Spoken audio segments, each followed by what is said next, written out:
Boa noite a todos. Boa noite, pessoal que assiste pelo YouTube, pelos nossos queridos aqui no Zoom, que está online com a gente. Sejam todos muito bem-vindos. Nós vamos aqui dando continuidade aos estudos. Hoje nós estamos estudando o livro do Céu e Inferno. Nós entramos agora na segunda parte, né? Foi estudado Espíritos Felizes semana passada, e hoje nós estamos entrando no capítulo 3, Espírito em uma condição mediana, tá? Vamos entrar nessa parte, nesse item, nesse capítulo, onde tem várias coisas bacanas que a gente vai estudar. São 6 depoimentos, 6 manifestações mediúnicas que a gente vai estar relatando aqui sobre esses espíritos nessas condições. Algumas eu vou fazer um resumo para vocês, porque a aula, o conteúdo seria extenso, eles têm bastante coisa para colocar, mas eu peço a Deus, peço a espiritualidade para que eu consiga fazer um resumo mais das partes importantes realmente do que a gente tem que aprender e do que a gente tem que ficar atento. Mas eu convido todos vocês a ler o capítulo, porque é muito interessante e tem coisas bem bacanas. E como no Livro dos Espíritos e em toda a obra de Kardec e no Evangelho, toda vez que a gente lê, a gente extrai alguma coisa bacana do conteúdo, porque realmente é um conteúdo de grande riqueza, bom?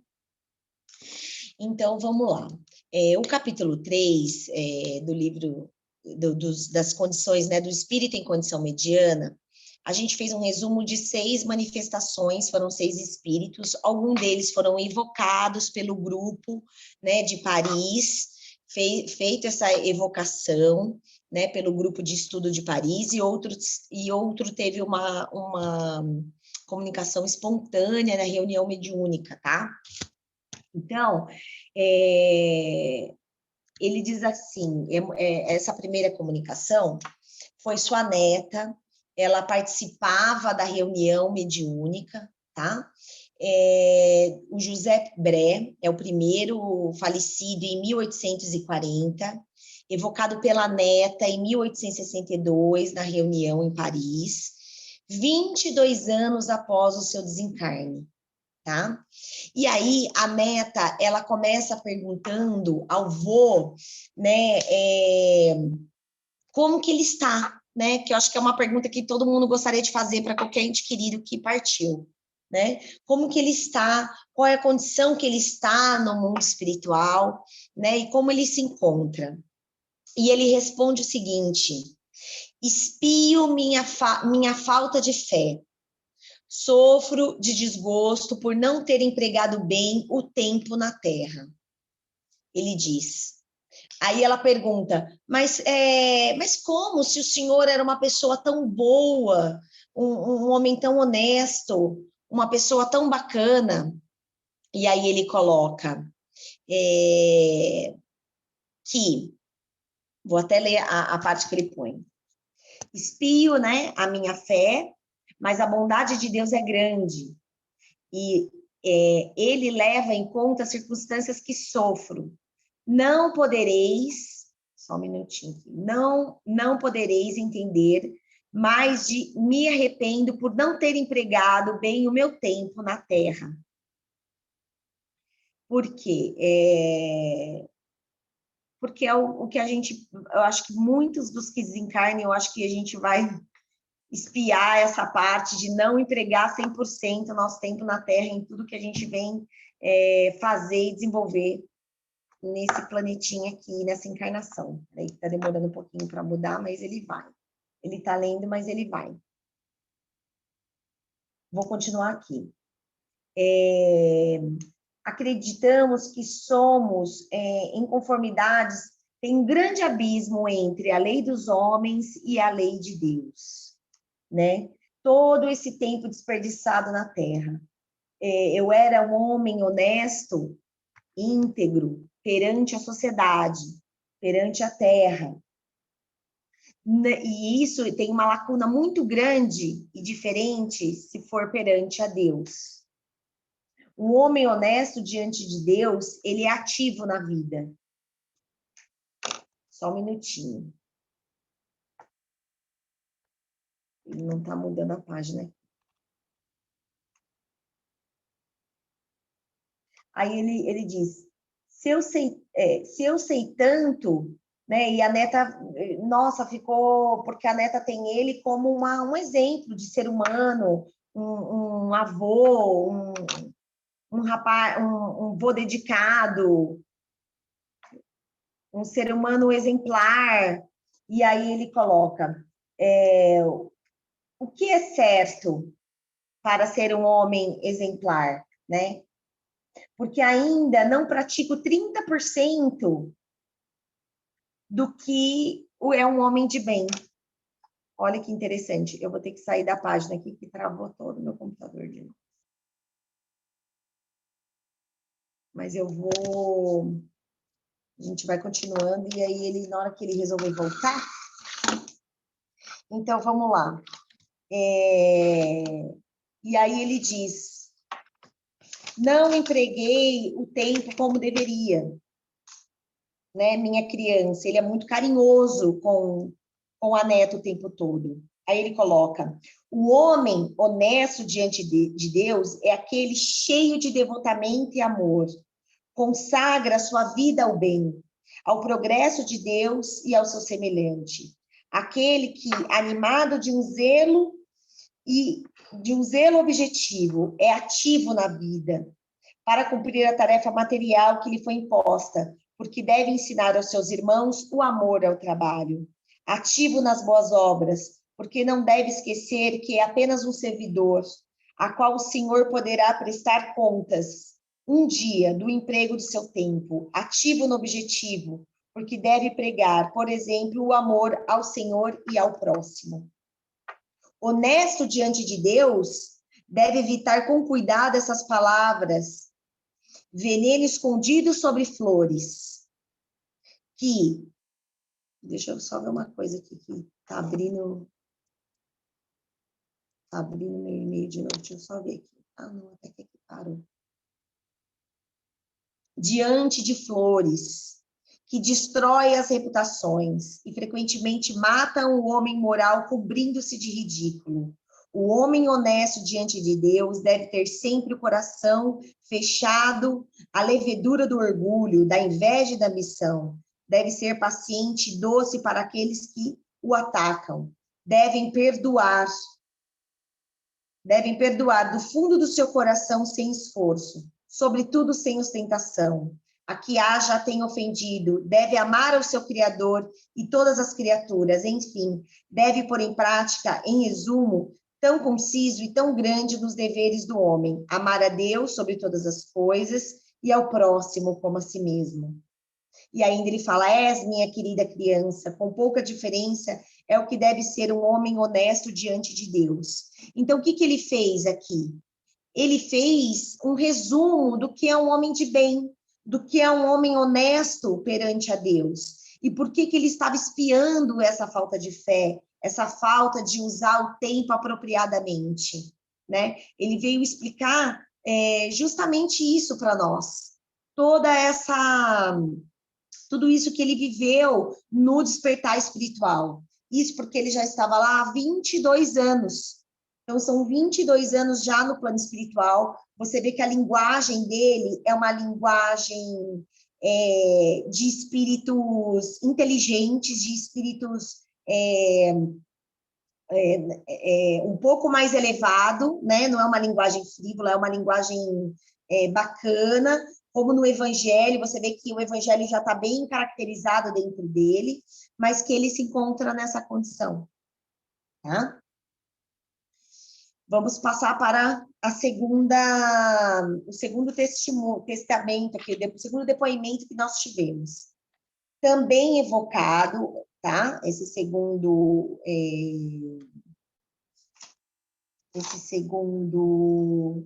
depoimento, tá? Era uma senhora, na verdade, uma senhorita, de 25 anos, tá? É uma jovem de 25 anos, o nome dela é Eleni, tá? Morta subitamente em alguns minutos em sua casa, sem sofrimentos e sem causa anterior conhecida. Era rica, um pouco frívola, e consequência da sua levidade, do seu caráter, ocupava-se mais na futilidade na vida do que das coisas sérias. Apesar disso, o seu coração era bom, ela era serena, benevolente e caridosa. Ela foi evocada 3 dias depois de sua morte, por pessoas que a conheciam na reunião, tá? E, deixa eu ver aqui se agora abre a apresentação para vocês. Demorando ainda. Então, vamos lá. Depois de 3 dias, ela foi evocada e ela diz o seguinte: não sei onde estou, que perturbação me cerca. Chamaste e eu vim. Não compreendo porque eu não estou na minha casa. Choramingando a sua ausência. E eu estou lá, e não posso fazer-me conhecer para todos que estão lá. Meu corpo não me pertence mais, e todavia sinto frio e gelado. Quero deixá-lo, estou presa lá. A ele retorno sempre. Sou 2 pessoas. Oh, quando compreendeis o que me ocorre. É necessário ainda que eu vá acolá meu outro eu, que tomará em sua ausência? Oh, Deus! Por quê? Porque ele está mostrando claramente aqui o sentido de dualidade. Ela ainda não tinha sido totalmente desligada, tá? Ela não foi totalmente desligada ainda do seu corpo físico. Lembra que na aula da Dorinha, 2 aulas atrás, disse que o desligamento, a gente, né, tem o desligamento do perispírito, e eles mostram aqui que faz um desligamento célula a célula, né? Célula a célula, ou seja, é um desligamento demorado, tá? Não é um desligamento tão rápido. E em 3 dias ainda não tinha sido feito todo o seu desligamento, ok? E aí ela sente o quê? Esse sentido de dualidade, né? De estar com o corpo físico e o corpo espiritual, tá? Depois disso, ela pede, na próprio sentimento, na própria evocação dela, ela pede prece. Eu esqueci de dizer que também na evocação do primeiro espírito, do vozinho, né, numa das médiuns, também pede prece, tá? E aí, ela pedindo prece. Depois disso, ela é evocada novamente. E aí, quando ela é evocada novamente, ela diz o seguinte: obrigado por terem orado por mim. Reconheço a bondade de Deus que me poupou o sofrimento e a apreensão do momento da separação do meu corpo e do meu espírito. Minha pobre mãe terá muita dificuldade em resignar-se, porém ela será sustentada. E aí ele coloca que aos olhos é uma terrível infelicidade, era indispensável, a fim que as coisas do céu se tornassem para ela o que deve ser. Estarei junto dela até o fim. Então ela manda um recado para a mãe, né? E aí eles perguntam: tiveste muito tempo para vos reconhecer?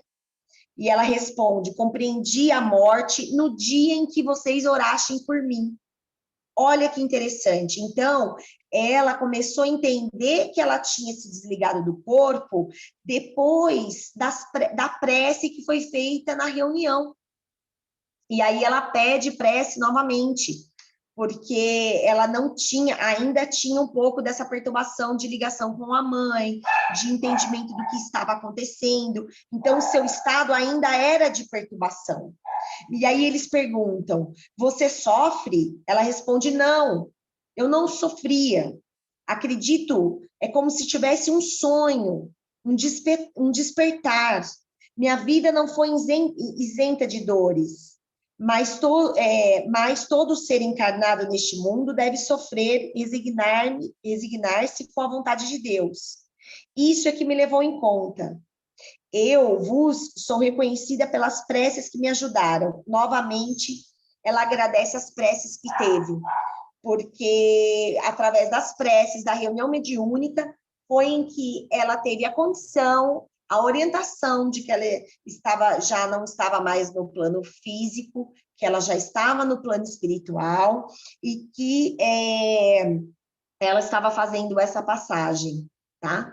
E aí ela reconhece que Deus foi justo, foi benevolente com ela, né? Porque justamente ela, através das preces daquela reunião após essa evocação, ela conseguiu ter esse... Agora foi muito para frente, peraí, gente. Ela conseguiu ter essa condição, esse entendimento, né, da equipe espiritual. Então, vamos passar agora para o nosso terceiro depoimento. É o Marquês, tá? De São Paulo, falecido em 1860, evocado a pedido da sua irmã, também do membro da Sociedade de Paris, em 16 de maio de 1861. Então, também foi pedido, né? Ela pediu aqui no grupo para a evocação, para saber do irmão, e na evocação ele chega respondendo: aqui estou. A senhora, vossa irmã, pediu para vos evocar, embora seja médium, mas não está ainda bastante formada para estar bem segura de si mesma. Ele tentando dar explicação no começo da reunião. Ela deseja saber se sois feliz. E ele responde: estou errante. E nesse estado transitório, nunca se traz a felicidade nem o castigo absoluto, ou seja, é um espírito mediano. Ele não está nem na felicidade e nem no castigo absoluto. Ele é errante. Naquela escala espírita que a gente estudou, um espírito errante é um espírito que ele aguarda novas reencarnações para expiar suas faltas. É um espírito aí esperando e programando sua reencarnação para que consiga fazer aí novamente um plano reencarnatório na Terra, ok? Aí ele diz: tive muito tempo para vos conhecer. Ele resposta: permaneci muito tempo na perturbação, e dela não saí senão para bendizer a piedade daqueles que não me quisessem e orassem por mim. Podeis avaliar a duração dessa perturbação? Eles perguntaram. Aí ele disse: não tenho ideia de quanto tempo. Aí eles perguntam: quais foram aqueles, os vossos perantes, que conhecestes primeiro? Dos seus parentes, quais foram aqueles que você reconheceu primeiro? Ele respondia: reconheci minha mãe e meu pai, que ambos me receberam ao meu despertar. Eles me iniciaram na vida nova, ou seja, na vida espiritual. Ele teve essa vida nova, né? Um despertar da vida nova, na vida espiritual. E interessante aqui é que não só os encarnados ficaram fazendo prece e rezando para ele, né? Não só o grupo espírita de Paris, em que Kardec fazia parte, e o Espírito da Verdade, a equipe do Espírito da Verdade também, mas que a gente também tem preces do lado espiritual, dos nossos entes queridos que partiram, eles também fazem preces para nós lá. É muito interessante, e ele traz isso. O pai e a mãe esperou ele no despertar. Estava lá aguardando por ele. Aí ele vem: de onde vem que no fim de vossas moléstias pareceis conversar com aqueles que tinham amado na terra? Por quê? Porque quando ele estava desencarnando, disse que ele estava doente, mas que ele teve uma lucidez antes do desencarne. E aí ele diz: fui vidente antes de morrer, e meus olhos foram velados na separação, definitivamente do corpo, porque os laços carnais ainda eram muito vigorosos. Olha que interessante, ou seja, ele teve a consciência. E quantas pessoas a gente não conhece e sabe que, ao despertar, ou próximo da partida para a vida espiritual, não tem essa consciência espiritual, não consegue ver entes queridos, não consegue ver as pessoas à sua volta, tem aquela sensação de que realmente o corpo está se desligando, né? E olha que interessante, ele trouxe justamente isso para nós, tá? Dizendo que, porque a irmã sabia, né, desse estado de lucidez antes do desencarne e perguntou, e ele respondeu, fui vidente. Como ocorreu com as vossas lembranças da infância, pareciam-vos retornar de preferência. Por quê? Porque ele, além de ele ter essa vivência dos laços espirituais, ele também retornou a vivências da infância. E ele respondeu, porque o começo estava próximo do fim e que no meio da vida. Como entendes? Quer dizer que se lembrou do começo da vida material dele, que ele teve uma lembrança de quando ele era criança, porque ele novamente ia ter uma nova vida no plano espiritual, tá? Olha que interessante. Como numa miragem de consolação, os jovens e puros. Aí, eles fazem aqui um adendo sobre esse comentário desse irmão. Provavelmente é por um motivo semelhante que os velhos, à medida que se aproxima do fim da vida, algumas vezes têm uma lembrança tão precisa dos menores detalhes de seus primeiros anos de vida. Olha que interessante.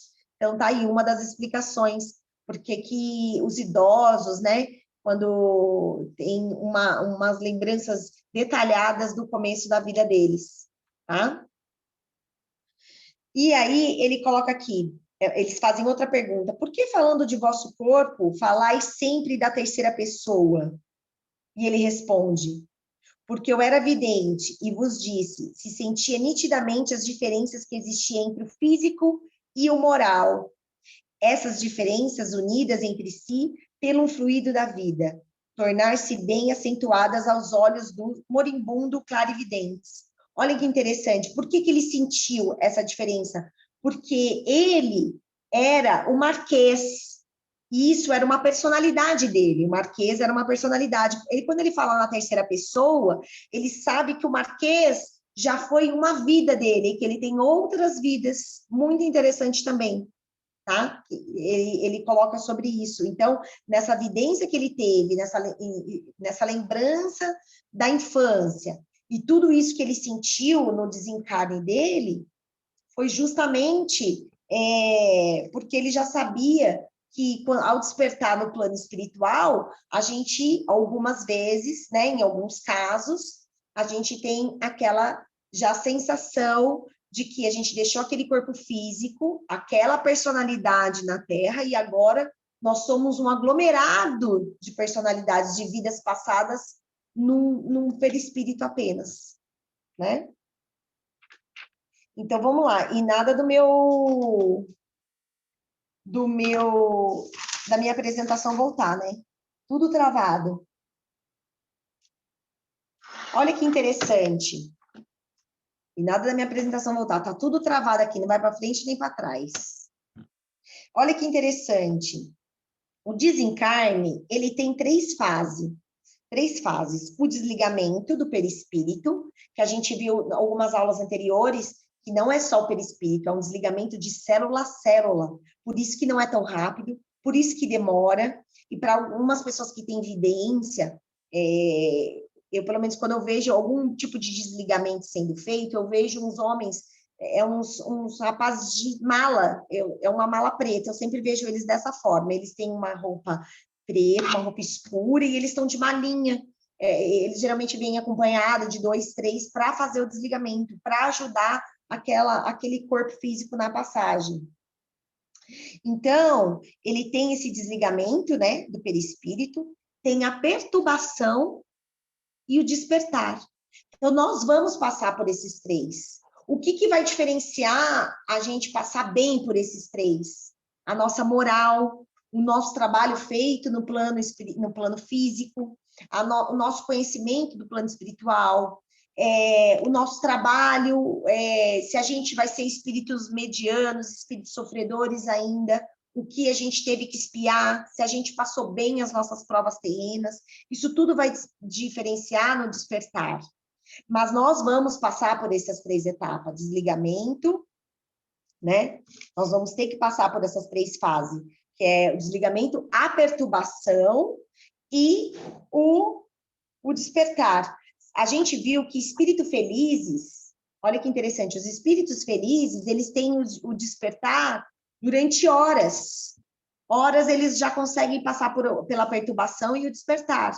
Nesse caso aqui de espíritos medianos, a gente está estudando, você vê que eles já ficam dias, né? Uns 3 dias, 1 mês, 3 meses, certo? Então, a gente já consegue ver aqui que não é tão rápido, né, como os espíritos felizes, certo?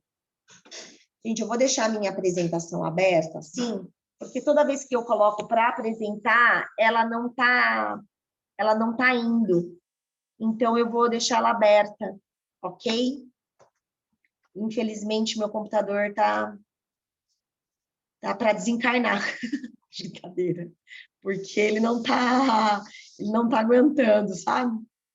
Já tô lá na frente, porque eu já vim falando dos outros, o Marquês, né? A gente já falou do Marquês e nós vamos passar agora para os próximos depoimentos. Deixa eu ver aqui.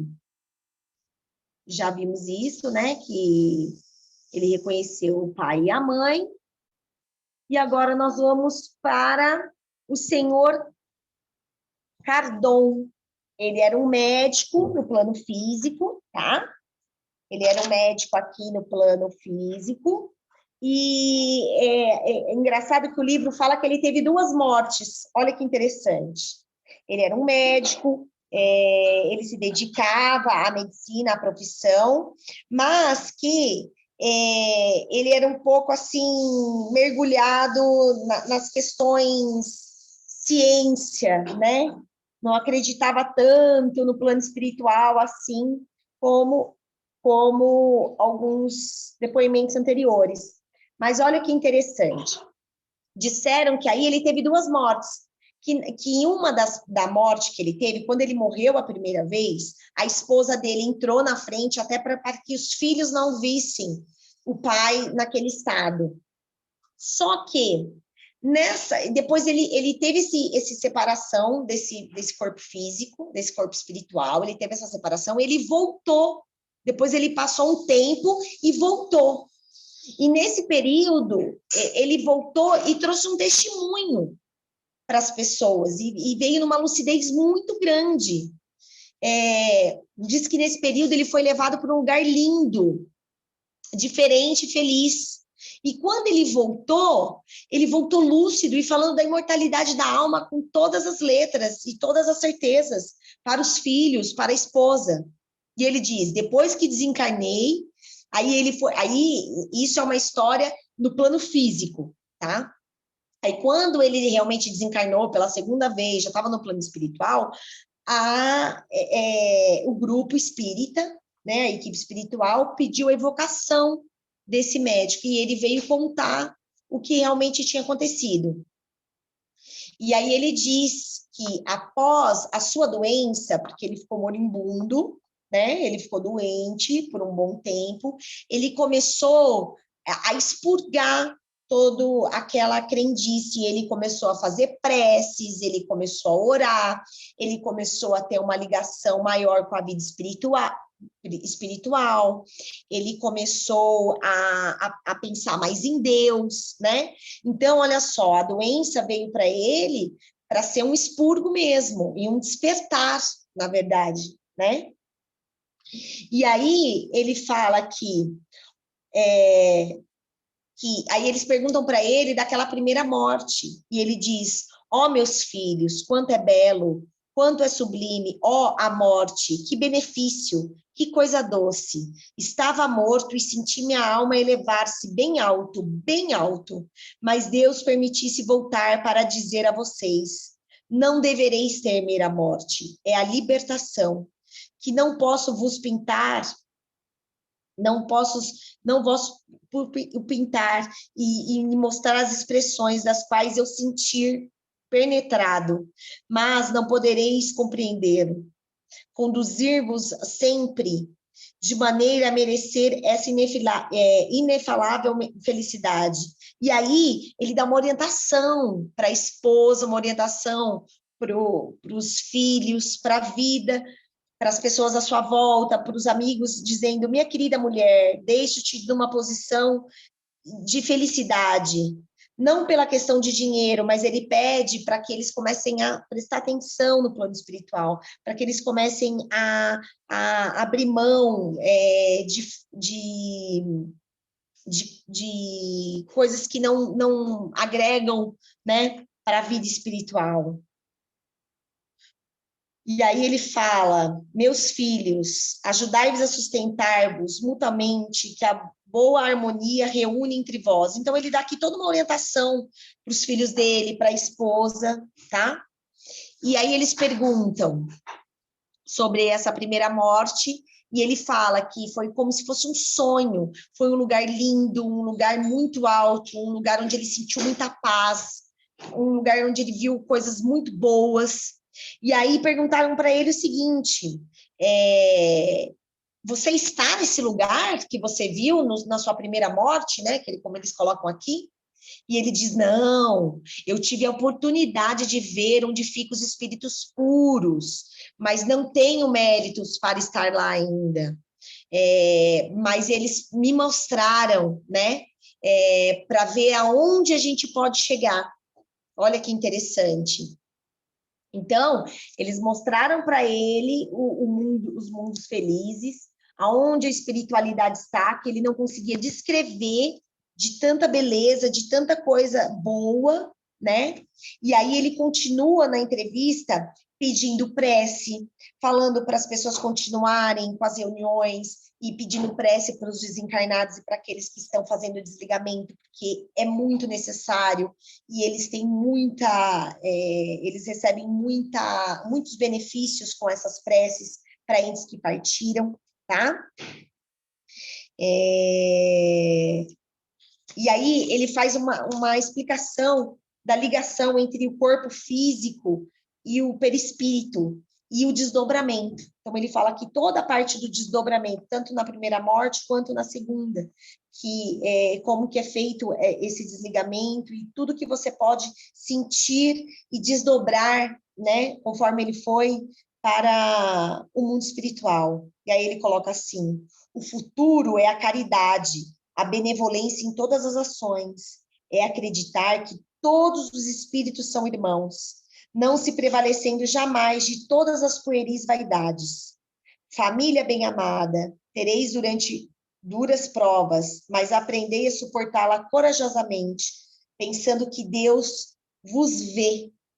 Dizei frequentemente essa prece. E aí ele coloca uma prece, perdão, Deus de amor e de bondade. Ele deixa uma prece na reunião, lindo, dando o depoimento dele, ajudando toda a equipe espiritual e todos os encarnados aqui na codificação, né? E você pode ver que a linguagem dele também não é uma linguagem já de clemente a Deus, é uma linguagem assim, falando bastante de Deus, falando bastante da espiritualidade, né? Mas mesmo assim ainda ele é um espírito mediano e que ainda precisa evoluir.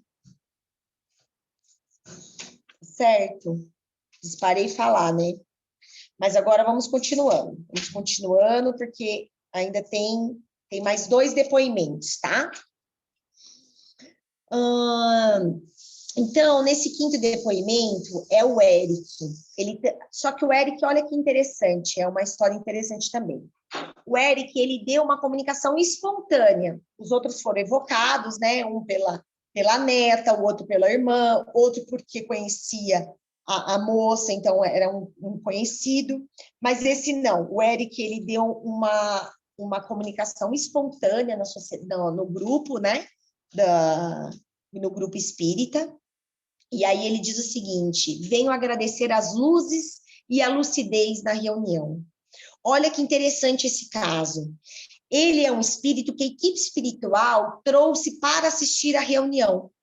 E aí ele teve a oportunidade de aprender com a reunião. E aí ele caiu em si. Olha que interessante. Aí ele diz: tive a oportunidade de ser ajudado pelos espíritos, que sentiu feliz. Que sentiu feliz com a vibração do grupo, vivamente sentida e calorosa. Ele escutou, sentiu e entendeu que foi instruído pela reunião. Então, ele chegou, a espiritualidade amiga levou ele até essa reunião.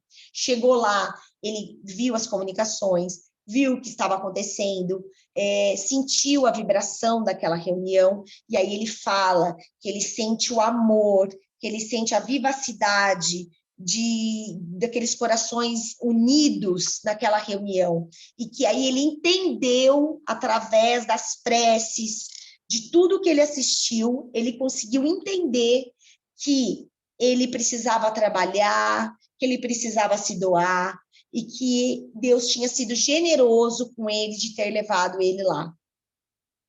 Ele diz que está longe de ser feliz, mas que ele também não estava em sofrimento, né? Ele também não estava, então ele também teve a parte da perturbação, ele passou por esse estágio da perturbação, e ele diz assim: recebi, pois, mais uma vez, homens generosos, a expressão do meu reconhecimento particular, e de todos os meus amigos, e que quisestes e fizestes para mim, sem disso suspeitar tanto bem.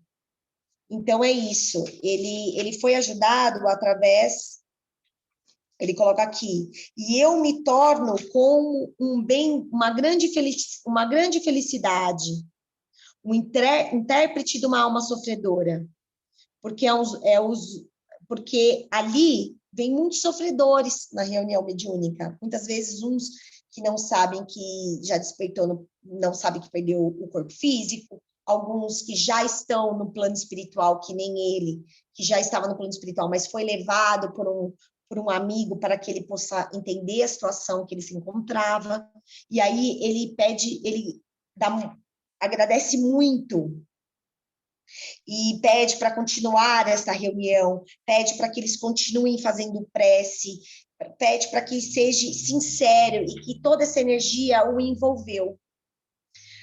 E olha que interessante, o guia do médium, ele vem e faz um adendo no final dessa comunicação, e ele explica: meus filhos, é um espírito que foi muito infeliz, porque esteve perdido por muito tempo.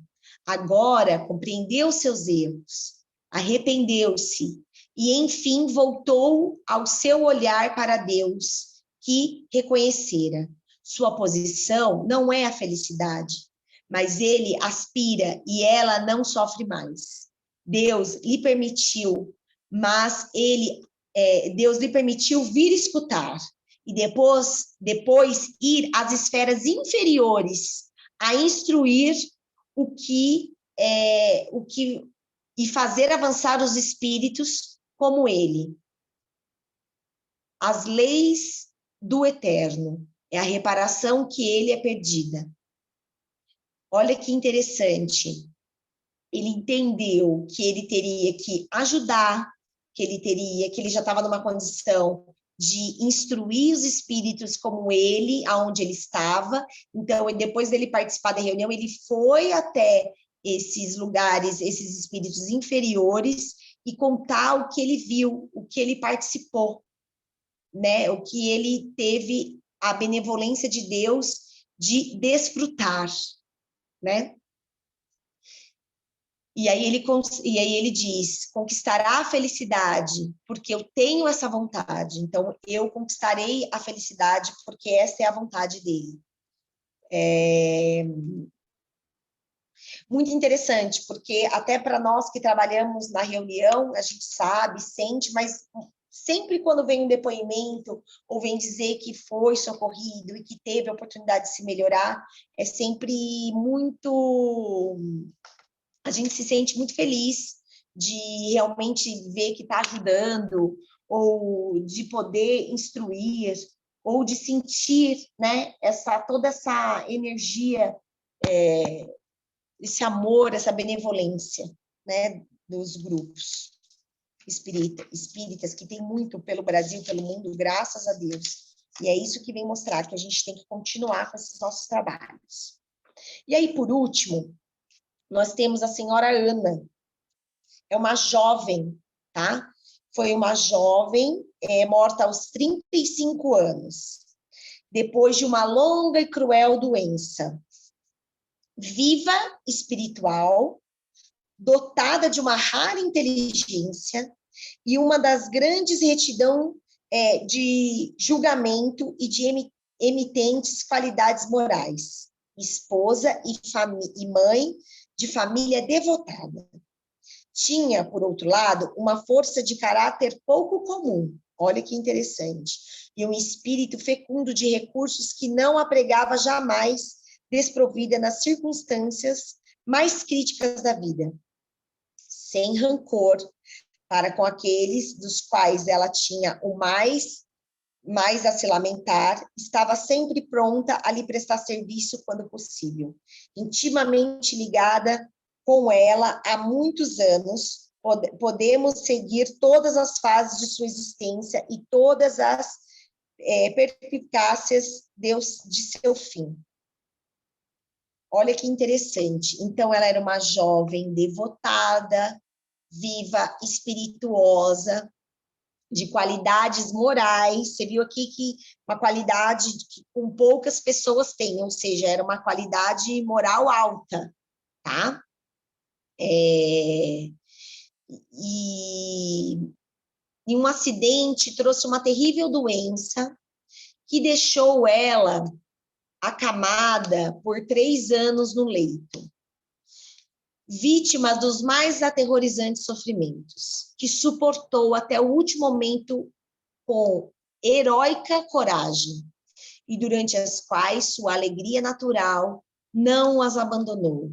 Acreditava na imortalidade da alma, se preocupava menos com ela, com o futuro, e mais se apegava ao presente.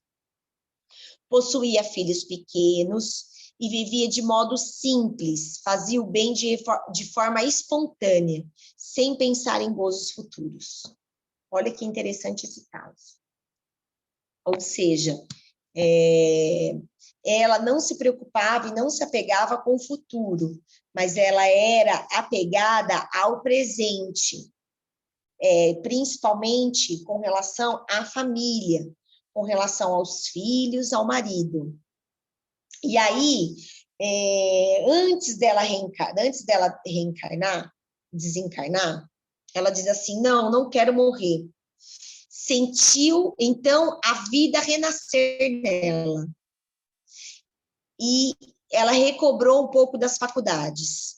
Por que ela não queria morrer? Porque o marido tinha ido fazer uma viagem e ela não queria morrer antes de se despedir do marido. Então, ela ficou 3 meses sofrendo muito, segurando o seu desencarne. Ficou aqui na luta entre a vida e a morte. Prolongou-se assim durante 3 meses, que não foram senão longa e dolorosa agonia. Foi evocada 3 vezes depois dessa morte. Ela foi evocada 3 vezes pelo grupo, tá? Na primeira, foi um dia após sua morte, e ela dizia, sofri muito, mas com resignação. Não sofro mais, mas preciso de prece. Um dia após sua morte, ela não estava ainda totalmente desligada, tá? principalmente por essa questão do apego à família e aos filhos, ok? Então, ela teve essa dificuldade de desligamento, então ela pede também prece para a reunião, para que ela conseguisse fazer esse desligamento. Mesmo não sofrendo, tá vendo? Ela já não sofria mais, mas ela ainda estava num estado de perturbação. Depois ela foi evocada novamente, 1 mês após sua morte. E aí ela vem mais lúcida, mais tranquila, e já chega na reunião agradecendo as preces que veio do coração e que ajudou muito ela. Disse que ela prolongou o seu próprio sofrimento porque ela não queria morrer durante aqueles 3 meses. Ela disse que entende a bondade de Deus, que quando voltar à Terra, eu achei tão engraçado que ela disse que quando ela voltar à Terra, ela será espírita, muito provavelmente ela já deve ter reencarnado, porque isso foi na época da codificação, então deve ter reencarnado, certeza. E aí ela diz que a preocupação com os filhos, porque era uma idade, né, era uma idade pequena ainda, e com a família, e com hoje, teve essa dificuldade desse desligamento. E ela diz o seguinte ainda, ela diz que ainda precisa de prece, e que ainda não se desligou totalmente, que ainda ela se preocupa, ela tem essas preocupações com relação à família e tudo que ainda se passa com os filhos, tá? E olha que interessante, ela coloca aqui, durante a minha vida na Terra, eu era o que se chama, de um modo geral, uma boa pessoa, mas antes de tudo, gostava de meu bem-estar. Compassiva por natureza, talvez não fora capaz de um sacrifício penoso para aliviar um infortúnio. Hoje, tudo está mudado. Sou sempre eu, mas o eu de antigamente sofreu modificações. Eu ganhei com elas. Vejo que não há nem classes, nem condições outras que o mérito pessoal no mundo dos invisíveis, onde um pobre caridoso e bom está acima do rico orgulhoso que humilhava sobre a sua esmola. Venho especialmente pela classe dos aflitos, pelos tormentos de família, a perda de paz e de fortuna. Tenho por missão consolá-los e encorajá-los, e eu sou feliz por fazê-lo. Olha que interessante. Então, aqui, ela já está se colocando o quê? Numa condição de ajudar, de orientar, tá vendo? Ela está aqui ajudando a questão da família, das pessoas que perdem fortuna, das pessoas que estão aflitas, das pessoas que perdem seus entes queridos e estão em sofrimento. E aí, o bacana é que no final desse capítulo e no final dessa comunicação, o nosso querido São Luís, ele faz alguns adendos, tá? Ele explica aqui com relação ao que esse espírito passou. E ele diz assim, esta questão resolvida de modo afirmativo e sem restrições, poderiam dar lugar a falsas consequências. Certamente, um espírito encarnado pode, em certas condições, prolongar a existência corpórea para terminar as instruções indispensáveis. Ou seja, ele está explicando aqui que ela quis tanto ficar esses 3 meses para despedir do marido, que ela entrou num sofrimento muito pior, mas que a vontade dela fez com que ela permanecesse, né, se mantendo viva. Esse prolongamento da vida não poderia, em todos os casos, senão de curta duração, porque não pode ser dado ao homem intervir na ordem das leis da natureza. Olha que interessante. Nem de provar um retorno real à vida.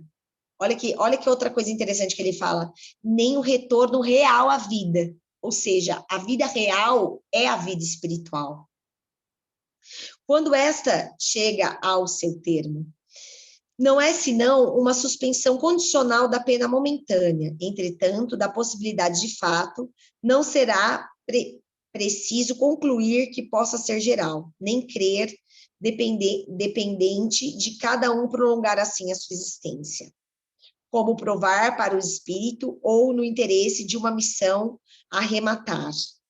E aí aqui ele faz toda uma explicação dos órgãos, do desligamento, da morte, tá? E da lucidez. E ele diz assim, que é preciso também considerar que esse apego não tinha nada de sensual nem de material, tinha mesmo o seu lado moral, visto que era um motivo pelo interesse pelos seus filhos em terra idade. Então, foi uma... Aí ele diz aqui, o progresso da alma na vida espiritual é, pois, um fato constante pela experiência.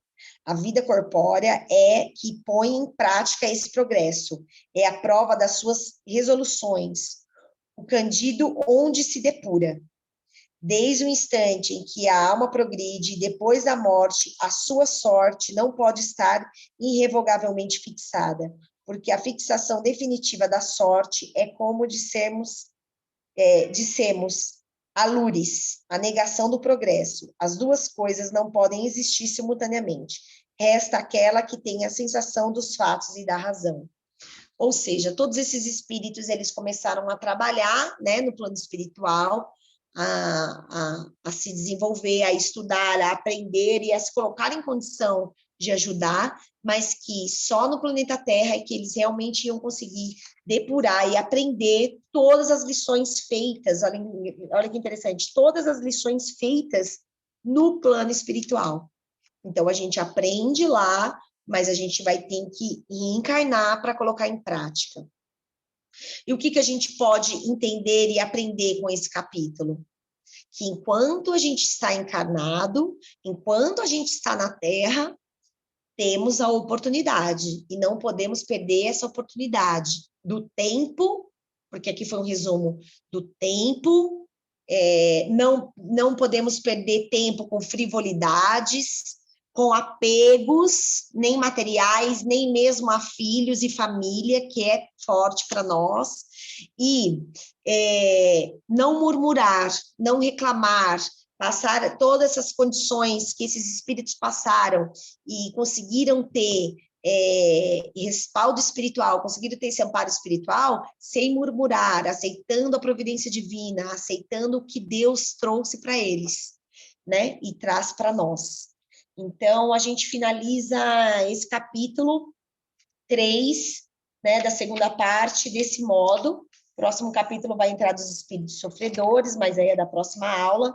Eu espero, peço desculpa novamente pelos slides que realmente travou, e talvez eu nem consiga, eu vou ver se eu consigo limpar aí para as próximas apresentações, mas eu vou me despedindo aqui do pessoal do YouTube, agradecendo a todos que assistem a nossa aula por este canal, pedir para compartilhar, dar o seu like, divulgar todos esses estudos da doutrina, e desejando uma ótima semana, restinho de semana para vocês, uma boa noite e até a próxima quinta-feira.